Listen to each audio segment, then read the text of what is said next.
Well, welcome to Political Talk this Thursday with Leslie Danks Burke and Tom Santulli. The nation's focus is on the hearings in Washington, where Attorney General William Barr testified about investigator Mueller's report on President Trump.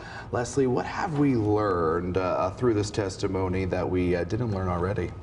Well, it's very interesting.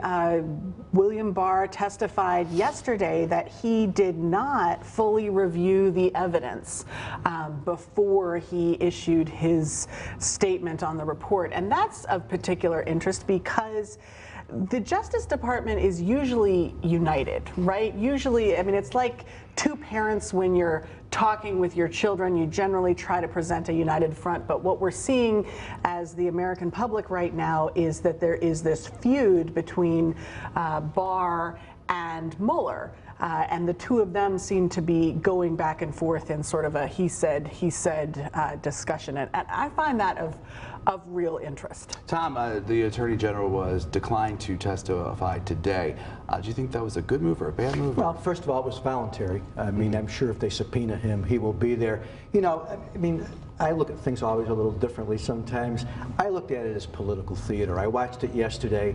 You know, CNN did a poll today, and 45% of Americans said they're tired of listening to this, and they really blamed Democrats and said, let's talk about things that are important to us. And I saw Nancy Pelosi came on soon after to talk about the things that they're working on. But I think Mueller didn't deliver what they wanted, and they're mad about it, and I understand that. So now the person that's going to take the heat is Barr. The person they really need to have in front of them if they want to get to, if they think there's something different, to me, is Mueller. I mean, he did the investigation. They spent $500 million.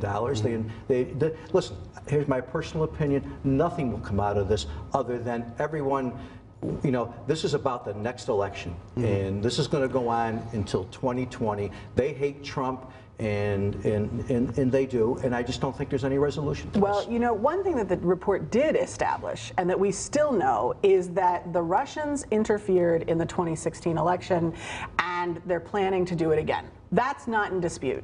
And Republican senators yesterday were making that point that we know the Russians interfered in the 2016 election and the Russians are planning to do it again.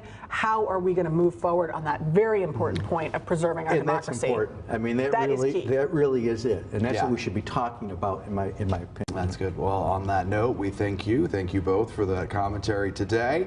Of course, you can check out the latest edition of Political Talk on our website, mytwintiers.com. But for now, we'll be right back.